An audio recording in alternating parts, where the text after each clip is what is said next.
As I've said to the public, the effort may look a little bit different from time to time, but those of us in law enforcement leading the search and the investigation, Michael's on the top of our mind. He's our top priority. On a warm Idaho evening, a 5-year-old boy goes door to door asking if the neighborhood kids can come out and play. But in the time it takes someone to answer a knock, he vanishes. How does that happen? And why did nobody see him?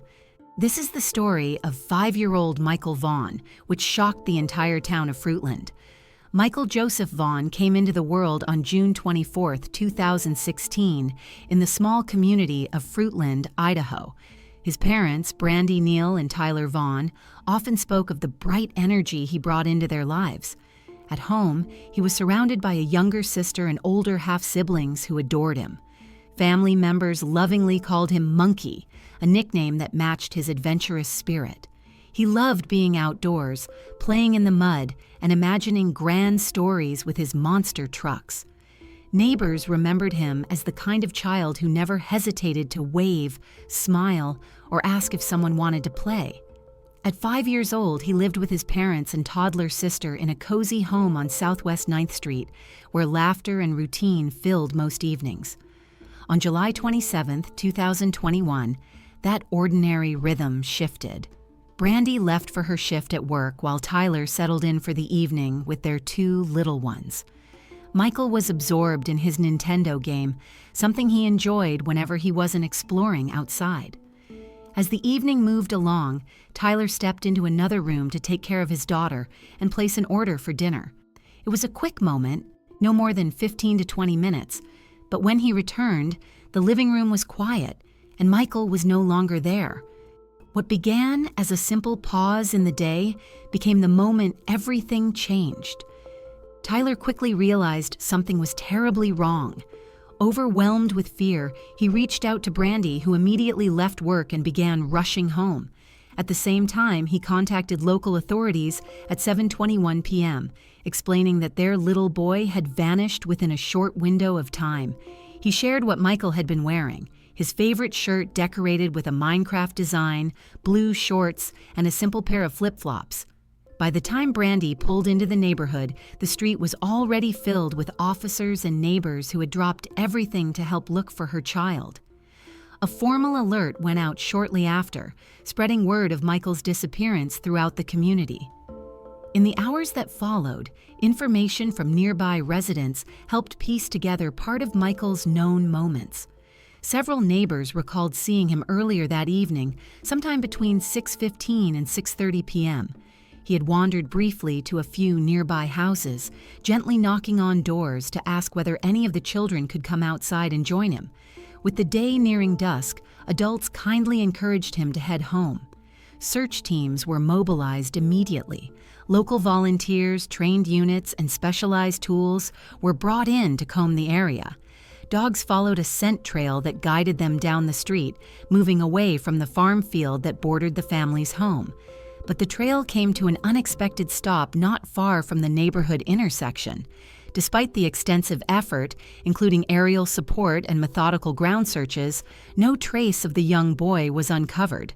Reflecting on that evening, Brandy later explained that Michael would have likely slipped out through the garage since the front door was loud and difficult to open quietly. She knew he loved visiting the older kids on the block and often made little rounds to see who might be available to play. On this particular night, while she was working and Tyler was tending to the toddler and making dinner arrangements, neither parent realized he had wandered off, something that normally would have been noticed within minutes. After those early days of nonstop searching and community support, the case entered a long period with no significant developments. With every passing week, the silence grew heavier on the family and the town that had rallied so fiercely for him. Investigators continually reminded the community that their commitment to finding Michael had never faded. They explained that while their methods sometimes shifted, depending on tips, resources, or seasonal challenges, their focus never wavered. Every day, they said, began and ended with the same intention: bringing Michael home. For the officers dedicated to his case, the search was not just a task, but a deeply personal responsibility. But before we begin, I just want to say thank you to my amazing viewers and subscribers. Your support through likes, shares, and comments means the world to me. Your engagement helps make these stories even more meaningful. If you're new here, don't forget to hit that subscribe button and join our growing community of true crime enthusiasts. That October, several months after Micheal vanished, police shared images of a man who had been in Crestview Park around the time the little boy went missing. They hoped to identify him so they could understand whether he had seen anything meaningful that evening. The individual appeared to be in his late 20s or early 30s and wore casual clothes, a sleeveless white shirt, dark hat, and black shorts. Authorities made it clear he was not considered responsible for anything. They simply hoped he might offer clarity about the timeline. His identity would remain unknown to the public for quite some time. A year later, in November 2022, the investigation shifted again when a new tip arrived. Officers announced that the information they received led them to arrest a nearby resident named Sarah Wandra on charges related to withholding important information. She lived only a few blocks from the Vaughan family. At that time, she had an unrelated legal matter pending, and a search warrant was obtained for the home she shared with her husband, Stacy. Crews soon gathered on Red Wing Street, beginning a methodical examination of the property as they worked to uncover anything that could explain what happened to Micheal. Teams spent days carefully removing soil from the backyard. Though they didn't uncover any evidence related to Micheal's case, trained dogs indicated areas of concern, prompting investigators to sift through hundreds of yards of dirt before eventually refilling the ground. Even without a physical discovery, the search intensified the emotional weight of the investigation and raised new questions about what may have unfolded in the neighborhood during those early hours of Micheal's disappearance. When investigators later summarized their findings, they said the evidence led to a heartbreaking conclusion, that Micheal had been involved in an unsafe situation, and that evidence had at one time been placed on the property and subsequently moved. The statement was delivered with the same care and seriousness that had guided the entire search, underscoring both the investigators' dedication and the ongoing urgency to learn the full truth. Investigators eventually questioned Sarah Wandra, who lived only a short walk from Micheal's home. During those early conversations, her statements shifted several times, each version placing responsibility in a different direction. She pointed to various spots around her property when asked where the evidence was buried, but nothing she described aligned in a consistent way. Her remarks created confusion rather than clarity, leaving detectives to rely on the physical evidence they could actually confirm. When she appeared before a judge, Sarah spoke openly, insisting she had done nothing wrong. At that point, her husband, Stacy, was already in custody for an unrelated matter. Sarah continued to claim that she had no connection to the situation and suggested that a former housemate had been involved in circumstances surrounding Micheal's disappearance. Her arrest ultimately led nowhere. In the spring of 2023, prosecutors dismissed the charge due to a lack of evidence, bringing her brief involvement in the case to an end. However, Sarah remained in jail for separate charges, tied to an incident unrelated to Micheal's case, and was expected to stay there for several more years. After the charge against her was dropped, the investigation entered a long, quiet stretch. There were no new updates, no major developments, only a family trying to hold on to hope. Micheal's mother, Brandy, lived each day with the weight of absence. Loved ones said she often slept on the couch, facing the front door, clinging to the belief that if her little boy returned, she would be the first to see him. Friends and relatives described Micheal as a boy whose presence could brighten even the dimmest day. In one tender home video, he stands on a kitchen stool, eager to help bake cookies, laughing and bubbling with excitement. Moments like these are how his mother chooses to remember him, full of life, curious, and ready to experience everything the world had to offer. 𝐂𝐨𝐬𝐿 eventually began speaking publicly, giving interviews online where he described seeing a small boy playing alone in the neighborhood on the day Micheal vanished. He repeatedly insisted that he had no role in what happened and wanted people to believe he had simply been a bystander who happened to live nearby. Yet, earlier statements he made to reporters painted a different picture. At one point, he had claimed he didn't even know who Micheal was, or that a missing child lived so close to his home. In January 2025, a previously unseen video of 𝐂𝐨𝐬𝐿 speaking with investigators became public. Micheal's mother, Brandy, had obtained the recording through a public records request and shared it to provide more clarity on the investigation's timeline. The video captures 𝐂𝐶 on a video call with officers, describing the locations on his property where evidence connected to Micheal's case had been found during the detailed search of his backyard in November 2022. During the conversation, 𝐂𝐶 described moments he said he had witnessed in the home he once shared with several others. He claimed that he, along with Adrian and another resident named Brandon Shiflett, had seen Sarah engaged in actions connected to Micheal's disappearance and the placement of evidence on the property. Investigators listened carefully, noting all of it, aware that every detail, accurate or not, might help them understand how a boy who deserved safety, care, and a joyful childhood had instead become the center of a troubling situation. During a recorded video call with investigators, 𝐂𝐶 attempted to guide officers through his property to clarify locations relevant to the ongoing search. The discussion moved carefully, with 𝐂𝐶 pointing out different areas of the backyard, while officers followed along, trying to ensure that every instruction was captured accurately.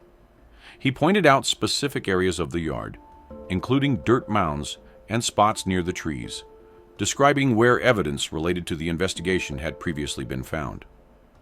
𝐂𝐶 provided additional details about these items, clarifying their locations and distances to help investigators accurately understand the property's layout. The conversation also included references to other nearby locations, which 𝐂𝐶 suggested could hold additional relevant materials. Throughout the exchange, officers carefully documented his guidance, maintaining a respectful and methodical approach to ensure nothing was overlooked. After the earlier update was shared, many hoped it would bring the case closer to resolution. Yet nearly 9 more months passed in silence before anything changed. On October 31, 2025, officials announced that 33-year-old 𝐂𝐶, who was already in custody on unrelated matters, was now facing several major charges connected to what happened to Micheal.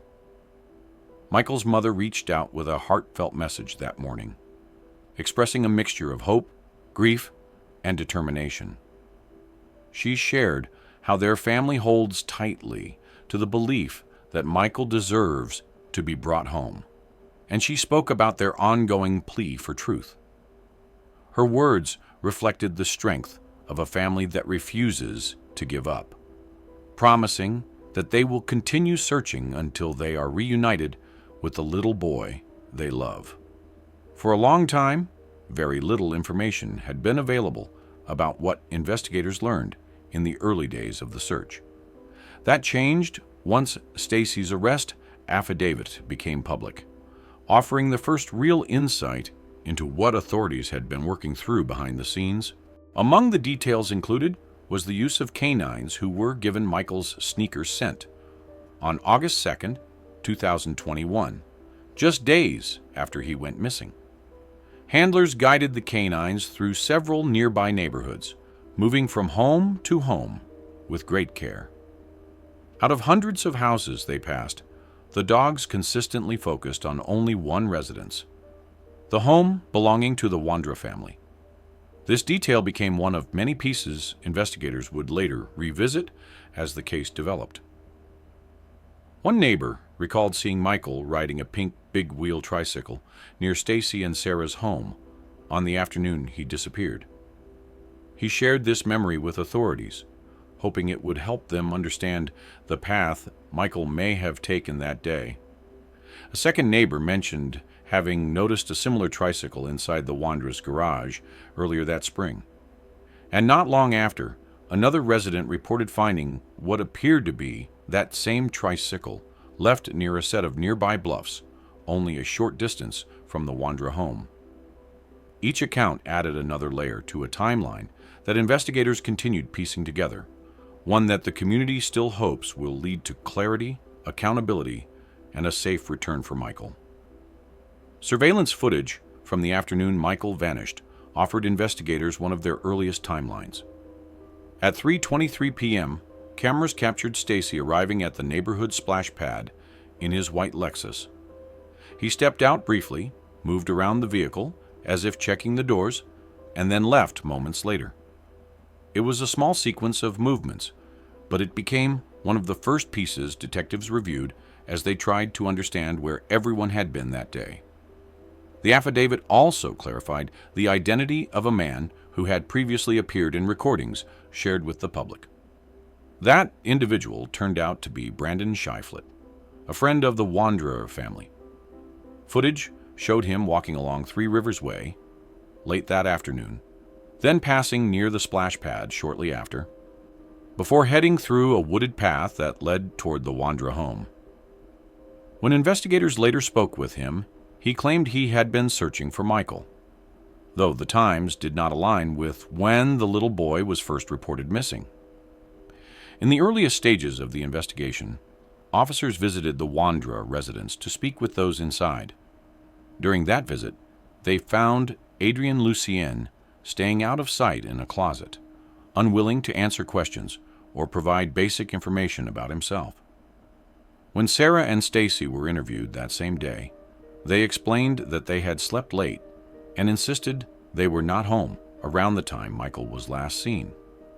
However, digital location data suggested that all four individuals, Sarah, Stacy, Brandon, and Adrian, were nearby that evening, creating additional concerns for investigators.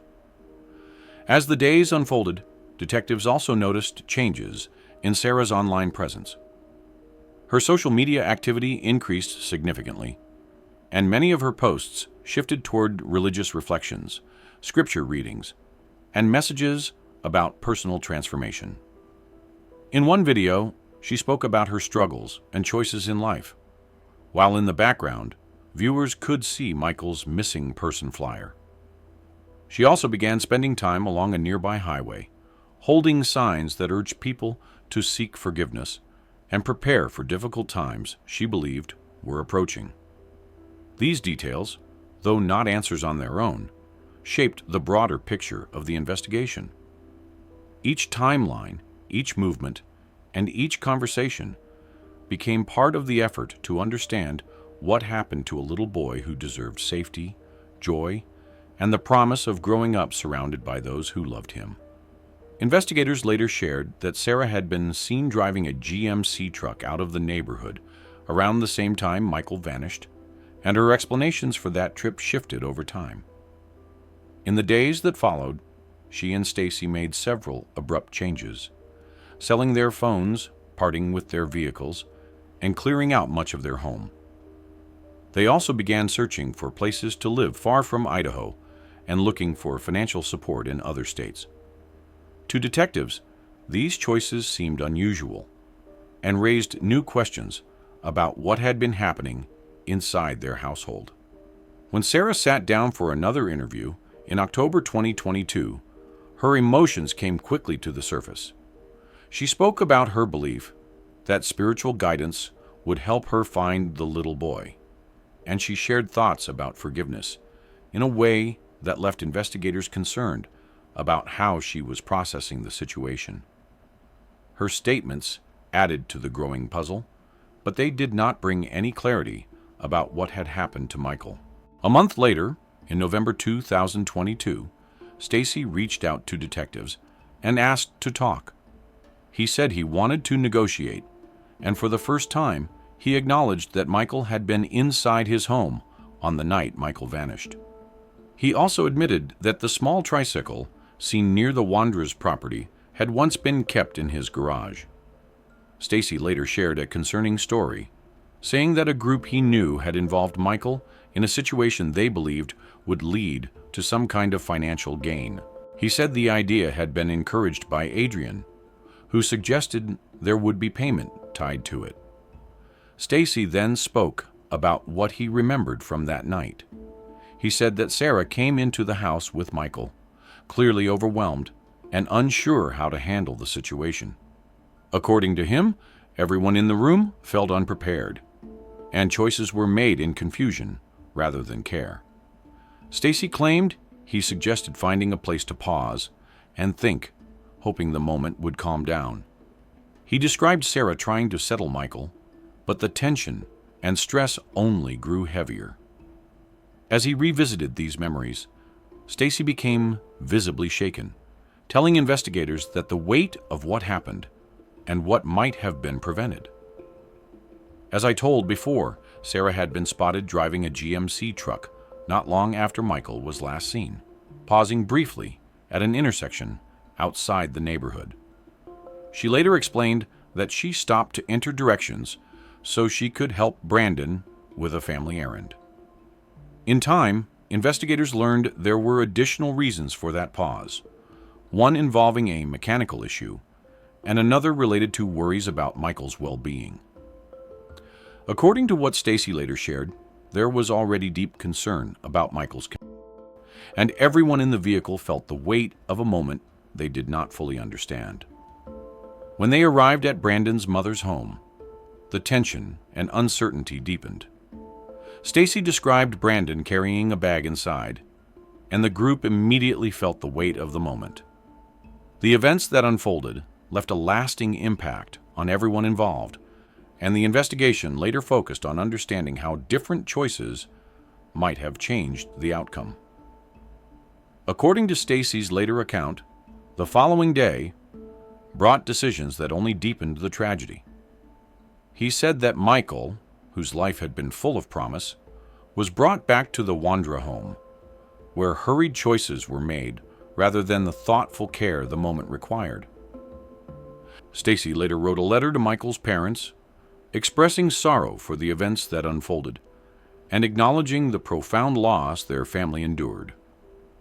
Struggling with the weight of the situation and the responsibility he felt, he received support from staff to help him process what had happened.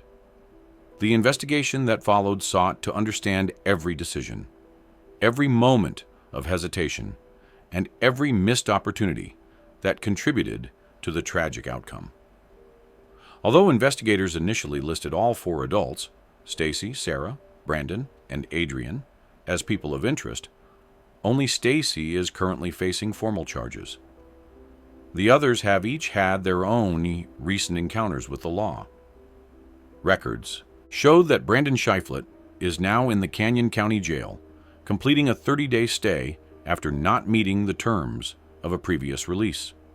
He's scheduled to return home in early December. Lucien was briefly taken into custody in Indiana in October for a traffic-related issue and later released. Officials there told reporters they are unsure of his current whereabouts. Meanwhile, Sarah Wanderer remains in the Idaho State Prison System for unrelated matters, with a possible parole date in early 2026. After Stacy's affidavit was released, Brandy spoke with a reporter and tried to put into words what it felt like to read through those details. Her voice carried both heartbreak and determination as she reacted to what investigators now believe took place. In court, Brandy faced Stacy directly. She spoke with a raw honesty that reflected a mother's pain, saying he showed no empathy and no compassion. As she watched the proceedings, she carried Michael's memory with her, reminding everyone that this case is not just about legal documents. It's about a little boy who should still be here. When asked why she felt compelled to attend the hearing, Brandy explained that she needs to be present for every step, every proceeding, every moment that might bring her closer to understanding what happened to her son. She hopes that by showing up, those responsible will see the strength of a mother who refuses to disappear from the process. A reporter then asked her whether she believed she would ever know the reason behind what happened. Brandy said she doesn't think any explanation could ever make sense. Brandy says she feels her son's presence with her every day, and Michael's younger sister still talks to him as if he's close by. She has had to learn earlier than she should have that not everyone in the world always does the right thing. Even so, she holds on to a simple, childlike belief in fairness. She tells her mom that the police will find the bad guys, and when that day comes, she plans to give them her own small way of standing up for her big brother. My take on this case. Preventing cases like this begins with hearing concerns early, supporting families under strain, and making sure no child slips out of sight. It requires stronger communication between agencies, communities that speak up, and help that arrives before a crisis. When we pay attention and look out for one another, we create a safer future, one where children like Michael are protected and families get the support they need. If you'd like to follow more thoughtful coverage of cases like this, please like and subscribe. Every share helps keep these stories alive.